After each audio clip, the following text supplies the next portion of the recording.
जैसे कि मैंने कहा ना, गुरु मेरे जीवन का इतना सेंसिटिव शब्द है कि मैं जो भी आज हूँ उन्हीं की वजह से हूँ। मेरे जीवन को दिशा उन्होंने दी।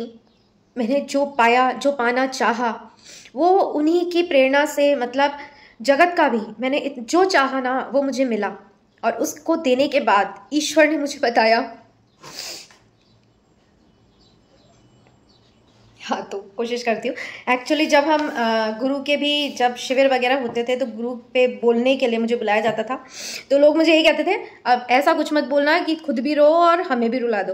बट जो मतलब किसी का आपके जीवन में इतना कंट्रीब्यूशन होता है ना, तो देखिए आंसू नकली नहीं है। मुझे कोई मेरा वीडियो वायरल नहीं करना, कितने लोग सुनेंगे मुझे ये भी पता नहीं, बट मैं ये सेव करना चाहती हूँ कि गुरु की महिमा जो है आप सब समझें और अपने जीवन के जो दुख हैं, जो नर्क आप भोग रहे हैं, वो ये चैनल देखिए स्टार्ट करने का भी पर्पस यही था कि मैं मेरे गुरु की जो नॉलेज है उसे मैं स्प्रेड कर सकूं।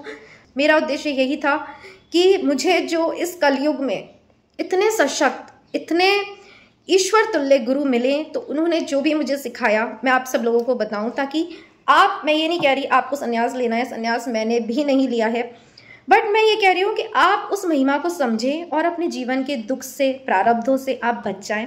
गुरु ना हो तो कोई आपको इस भवसागर से नहीं तार सकता। देखिए सेंसिटिव इसलिए हो जाते हैं क्योंकि अब गुरु है नहीं। आपकी मंजिल हूँ मैं, मेरी मंजिल आप हैं, क्यों मैं तूफान से डरूं, मेरा साहिल आप हैं, कोई तूफानों से कह दे मिल गई मंजिल मुझे, आपकी नजरों ने समझा।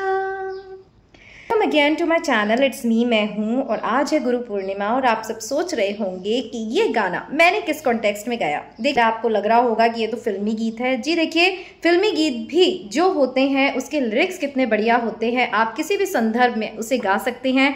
देखा जाए तो सारे गीत जो होते हैं वो प्रेमी प्रेमिकाओं पर होते हैं, और ईश्वर और गुरु से बढ़कर प्रेम करने वाला आपको इस संसार में कोई मिलेगा नहीं। और एक और कारण है, जब मेरे गुरु एक बार घर आए तो उनके साथ जो दीदी आई थी उन्होंने कहा कि चलो कुछ सुनाओ, तो मैंने कहा भजन तो हम सुनते ही हैं, तो इससे अच्छा गीत क्या ही होगा कि हम जिसे गुरु समझते हैं, हम जिसे ईश्वर का ही स्वरूप समझते हैं, उसे हम ये कहें कि आपकी नज़रों ने समझा प्यार के काबिल मुझे, यानी आपने हमें इस काबिल समझा कि आपका जो ईश्वरीय ज्ञान विज्ञान है आप हमें प्रदान कर सकें। पूर्णिमा के इस अवसर पर गुरु की जो बातें आज मैं आपको बताने वाली हूँ वो आपको कहीं नहीं मिलेगी। क्यों? क्योंकि ये जो मेरी सारी जर्नी रही है गुरु के साथ, वही मेरे जीवन की असली पूंजी है। तो और जो अंतरा मैंने गाया देखिए कितना ही खूबसूरत है। जी हाँ, कि आपकी मंजिल हूँ मैं, मेरी मंजिल आप हैं, क्यों मैं तूफान से डरूं, मेरा साहिल आप हैं, कोई तूफानों से कह दे मिल गया साहिल मुझे। तो देखिए जीवन में अगर हमारी मंजिल ईश्वर को पाना है तो ईश्वर भी यही कहता है कि मेरी भी मंजिल आप ही हैं। देखिए जीवन जो है वो एक बहती नदी की तरह है, आप जैसा उसे बहाएंगे, जिसकी ओर बहाएंगे वो उसी दिशा में आपको लेके जाएगी। अगर आप स्पिरिचुअल हैं, आपके जीवन का लक्ष्य इस जन्म में ईश्वर को पाना है, मतलब प्रकृति को छोड़ना नहीं है बट ईश्वर को पाना है, तो अगर आपने ईश्वर को अपनी मंजिल समझा है तो वो भी आपको उतनी ही इम्पोर्टेंस देता है जी। जिससे आप कनेक्शन जोड़ेंगे उतना ही वो आपसे प्रेम करेगा। और इसीलिए ज़िंदगी में जितने भी तूफान आए, मैं कॉन्फिडेंटली कहती हूँ कि कोई तूफानों से कह दे मिल गया साहिल मुझे। क्यों?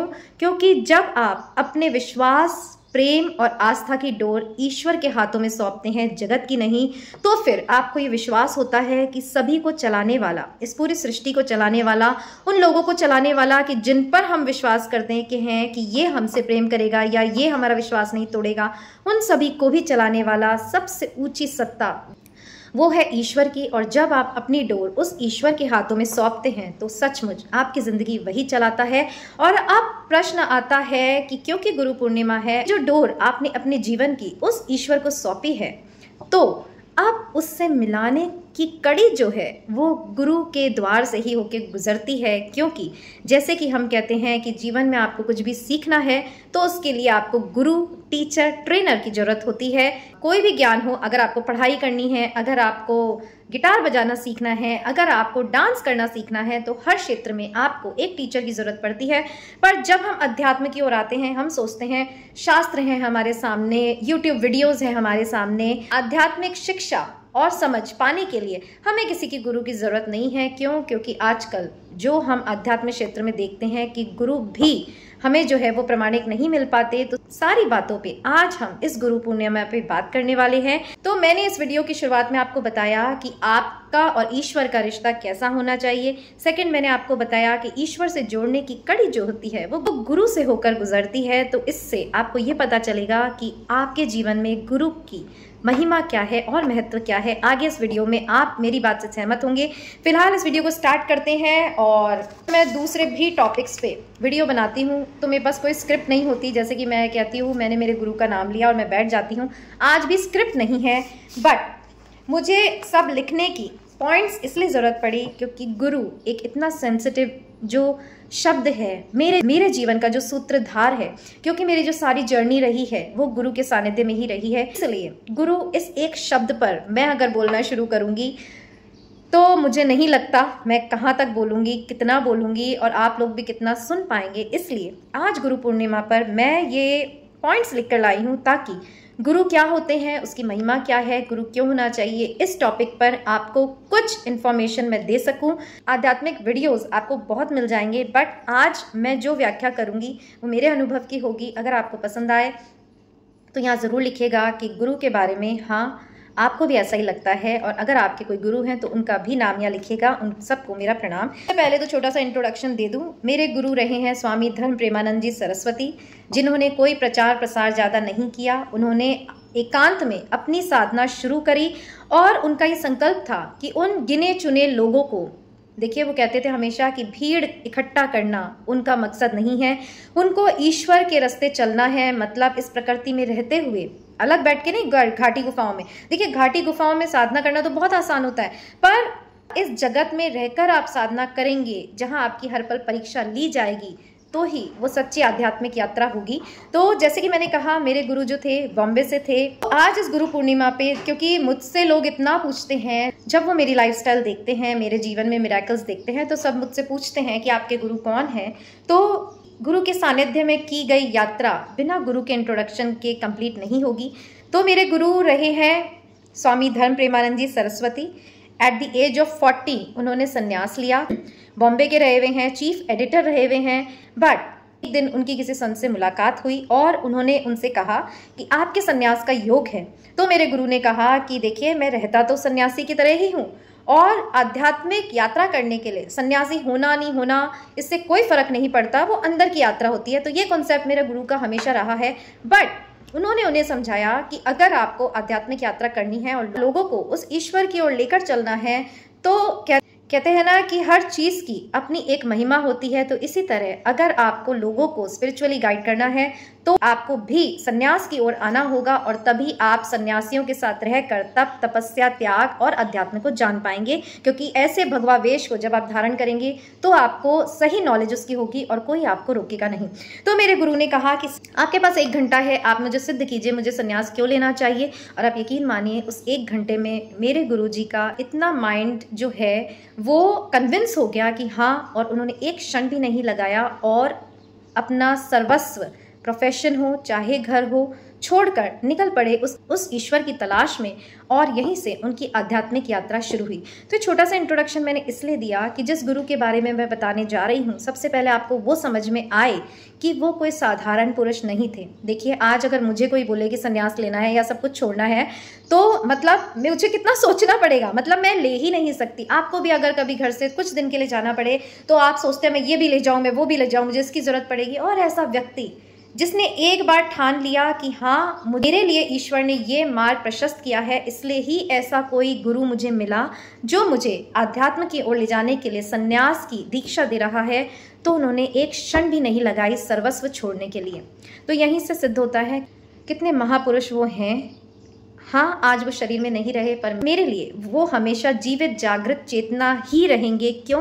क्योंकि जब भी मैं उनको पुकारती हूँ, जब भी मैं आँख बंद करके अपनी प्रॉब्लम्स उनको बताती हूँ या कोई संवाद करती हूँ, तो मुझे उत्तर ज़रूर मिलता है।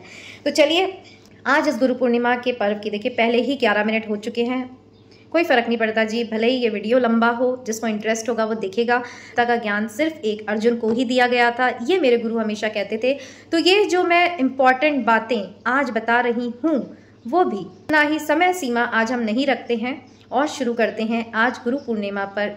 गुरु का होना न होना आपके जीवन में क्या बदलाव लाता है, क्यों गुरु होने चाहिए, अगर गुरु नहीं है, किसी में विश्वास नहीं है, तो किसे गुरु समझना चाहिए, यही सब बातें आज हम इस वीडियो में डिस्कस करेंगे।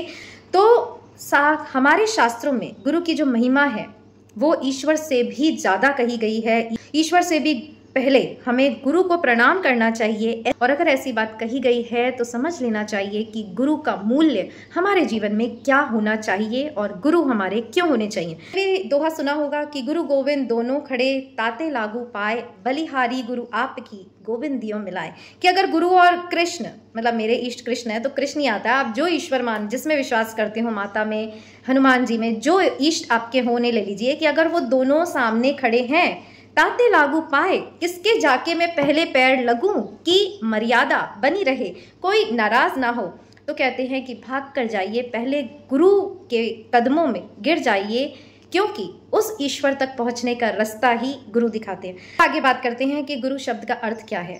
पहले हम इसके शाब्दिक अर्थ की बात करते हैं कि गुरु शब्द का अर्थ है, गुरु जो शब्द है अगर हम उसको तोड़ें तो हो जाता है गु, ग में छोटे उ की मात्रा, यानी कि जिसका मतलब है अंधकार, रू मतलब प्रकाश। तो अंधकार से प्रकाश की ओर ले जाने वाला तत्व गुरु है। जी हाँ, वो ऐसी शक्ति है, वो ऐसी चेतना है जो आपके जीवन में संस्कारों का अंधकार आप लेकर आए हैं, उससे आपको निकाल कर कैसे अध्यात्म की रोशनी में, कर्मों की पवित्रता में आपको लेके जाएगा। इसी का अर्थ है गुरु। शाब्दिक अर्थ आप समझ गए कि अंधकार से प्रकाश में ले जाने वाली शक्ति, तत्व, व्यक्ति, जो आप कहना चाहिए उसे हम गुरु कहते हैं। अब गुरु क्यों होना चाहिए ये भी मैंने आपको बता दिया स्टार्टिंग में, कि हमें कोई भी शिक्षा लेनी होती है, हमें गुरु की आवश्यकता पड़ती है। पर जब अध्यात्म की बात आती है तो हमें सब चीज़ पता होती है, हम सोचते कि हर चीज़ हमें अवेलेबल है, हमें किसी जीवित जागृत गुरु की आवश्यकता नहीं है। तो यह आपका भ्रम है जी।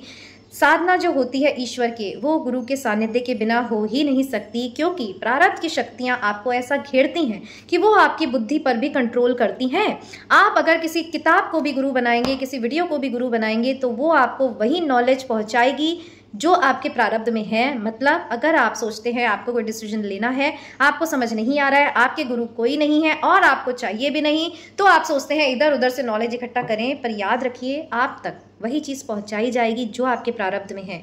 और अगर आपके कोई जीवित जागृत गुरु हैं, वो आपके प्रारब्ध के सामने भी आड़ बन के खड़ा हो जाएगा कि देखो ये चीज़ अगर तुम करते हो तो तुम्हें इस प्रारब्ध की ओर ले जाएगी, तो सावधान, इस चीज़ में आपको नहीं पड़ना है और ये डिसीजन लेना है आपको। अब मैंने सिद्ध कर दिया कि गुरु की क्या कीमत हमारी लाइफ में होती है।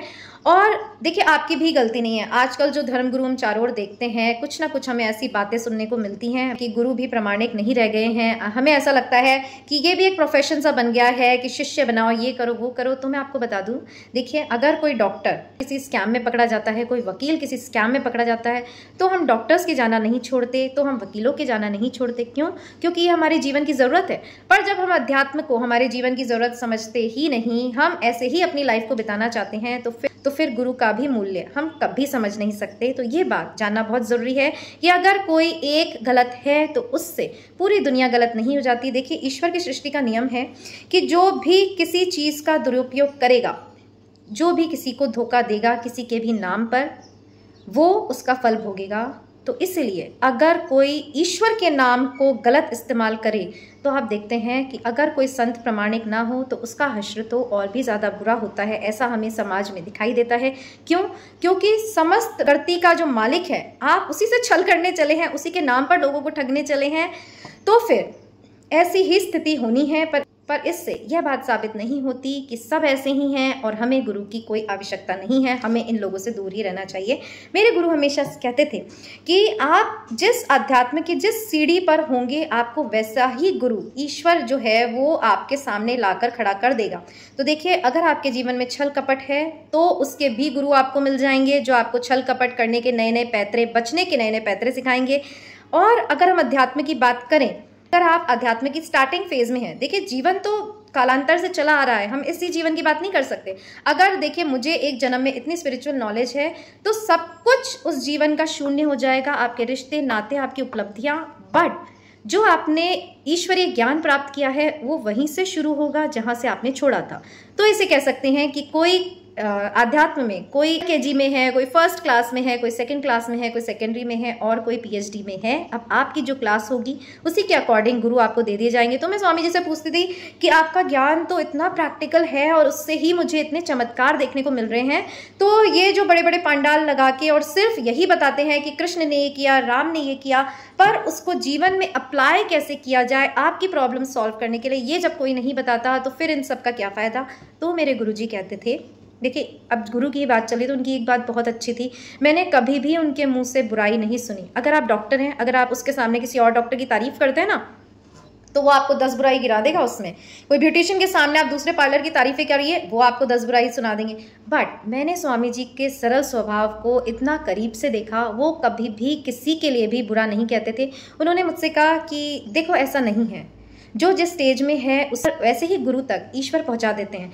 मतलब जिसे ध्यान साधना इसका अर्थ ही नहीं पता तो उसे ऐसे गुरु दिए जाएंगे जो बड़े बड़े पंडाल लगाएंगे, जो कहेंगे चलो नाम जप करो। अब जैसे कोई गरीब आदमी है या कोई गांव का है, उससे कहाँ आप शास्त्रों की नॉलेज देंगे, उसका लेवल ही नहीं है। तो उसके लिए वही सही है कि भाई एक माला लो, उस पर राम राम राम राम जपो। तो वो राम राम राम राम जपने से वो अपने आध्यात्म की सीढ़ियाँ चढ़ता जाएगा और जैसे जैसे चढ़ता जाएगा उसके जीवन में चेंजेस आते रहेंगे। वो राम का नाम और उसकी श्रद्धा ऐसे चमत्कार करेगी कि फिर वो उस आगे ही आगे अध्यात्म में बढ़ता जाएगा। तो कितना सटीक उत्तर मेरे गुरु ने दिया कि जो जिस गुरु को मानता है, जो जिस लेवल का होता है, उसे वैसे गुरु ईश्वर प्रदान कर देते हैं। अब आपको कैसे गुरु मिलने हैं तो वो इस पे निर्भर करता है कि जीवन में आपकी इच्छा क्या है, आपको क्या चाहिए। अगर आप अध्यात्म में हैं, जैसे मैं मेरी बताती हूँ, मैं शुरू से ही स्पिरिचुअल रही, पर मुझे हमेशा से एक विश्वास था कि मेरा जो काम है वो ईश्वर के अलावा कोई नहीं कर सकता। मतलब मुझे कभी किसी से इतना इम्प्रेस में नहीं हुई कि कोई ऐसा है कि जो मुझे वो दे सकता है, कोई ऐसी शक्ति है जो ईश्वर से बढ़कर है। तो कोई निमित्त बनकर मेरी हेल्प करता था तो मैं उसे धन्यवाद तो देती थी, पर मुझे अंदर से मैं उसकी तरफ झुकती नहीं थी कि भाई मैं जिसकी चापलूसी करनी है कि वो मुझे ये दे या ना दे। तो ये विश्वास मुझ में शुरू से ही था और मेरे ज़िंदगी में शुरू से एक ये कहते हैं ना ललक हमेशा रही, जिसे स्वामी जी कहते थे अभीप्सा, कि आपके जीवन में अगर अभीप्सा होगी उस ईश्वर को पाने की, तभी आपको ऐसे गुरु मिलेंगे, मेरे गुरु जैसे, जो आपको प्रकृति की सब चीज़ों को बिना छोड़े कैसे आप उसके पार जा सकते हैं वो सिखा दे। तो इसलिए मेरे जीवन में हमेशा से ये अभीप्सा रही कि सब कुछ होते हुए भी मुझे ऐसा लगता था, मतलब मेरे माइंड में लगातार चलता था अगर मुझे ये मिल गया, मुझे इतनी तारीफ़ें, देखिए ईश्वर ने मुझे इतने टैलेंट्स दिए हैं, मैंने हर जगह फर्स्ट सेकंड इतने प्राइजेस जीते, पर जब मैं जीत के आती थी तो मुझे लगता था अभी मैंने वो प्राइज़ जीता था वो एक सपना हो गया।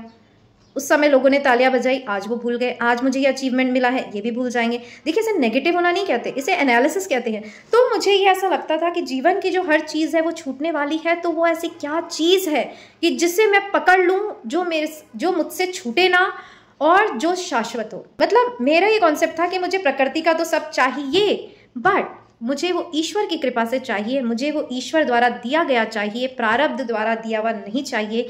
ये मेरा कॉन्सेप्ट और कॉन्फिडेंस शुरू से रहा है और इसलिए शायद ईश्वर ने ऐसे ही गुरु से मुझे मिलाया कि जिसके बारे में मैं क्या ही कहूँ जी, क्या ही कहूँ। जो लोग मुझसे मिलते हैं, आप भी जो लोग मेरी बातों को सुनकर प्रभावित होते हैं, वो सारा ज्ञान, वो सारा तेज जो तप आपको मुझ में दिखता है, वो सारा मेरे गुरु द्वारा ही दिया गया है और उस कृष्ण द्वारा जो मेरे इष्ट हैं, जिसने कि मेरे इस जीवन में ऐसे गुरु की व्यवस्था की। जी हाँ, तो देखिए आज जब मेरे गुरु शरीर में नहीं हैं तो यस उनसे संवाद होता है, बट हम जो रोज़ गुरु के जाते हैं, हम क्या होते हैं ना, हम प्रकृति में बहते हैं। 2 मिनट पानी पी के आती हूँ। सॉरी गाइस, जैसे कि मैंने कहा ना, गुरु मेरे जीवन का इतना सेंसिटिव शब्द है कि मैं जो भी आज हूँ उन्हीं की वजह से हूँ। मेरे जीवन को दिशा उन्होंने दी।